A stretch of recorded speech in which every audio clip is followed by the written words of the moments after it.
Lord stone हे जे काही आहे तर हे यातलं एक महत्वाचा असा घटक. त्याचा शोध लागलेला आहे इसवी सन पूर्व 600च्या आसपास.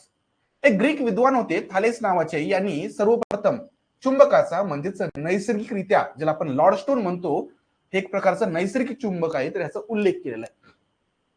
आता या चुंबकाच्या मॅग्नेटच्या इतिहासामध्ये जर पाहिलं तर ग्रीक आणि चीन म्हणजे ग्रीस आणि चीन हे जे काही दोन देश आहेत त्या दोन देशांचा फार महत्वाचा आपल्याला संदर्भ मिळतो. आता इथं लॉर्ड स्टोन हे लोखंड आकर्षित करतं ही गोष्ट त्यावेळेस लोकांनी अगदी सहजपणे निरीक्षित केली होती. म्हणजे एकंदर हा लॉर्ड स्टोन एक असा खडक आहे, नैसर्गिक खडक आहे, नैसर्गिक पदार्थ आहे जो जमिनीमध्ये आढळतो आणि तो लोहयुक्त वस्तू ज्या आहेत तर त्यांना आकर्षित करतो, हे लोकांचं निरीक्षण होतं.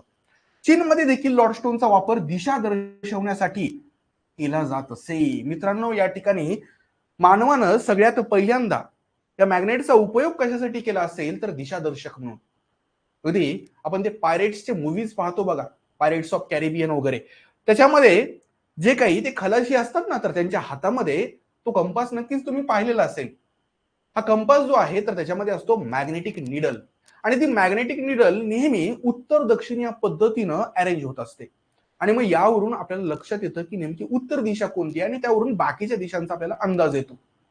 मग आता ही मॅग्नेटिक निडल अशा पद्धतीनं त्याच पोझिशनला का बरं अरेंज होते? त्याचं कारण मित्रांनो तुम्हाला आश्चर्य वाटेल. आपण ज्या ग्रहावर राहतो ती पृथ्वी, मुळात ही पृथ्वी हे एक अवाढव्य असं मॅग्नेट आहे. त्या मॅग्नेटला पोल्स देखील आहेत. म्हणजे पृथ्वीला जसे आपण बार मॅग्नेट पाहणार आहोत बघा, त्या बार मॅग्नेटला नॉर्थ पोल असतो, साऊथ पोल असतो, किंवा कोणत्याही मॅग्नेटला नॉर्थ आणि साऊथ पोल असतोच. तर या पृथ्वीला देखील तसेच नॉर्थ आणि साऊथ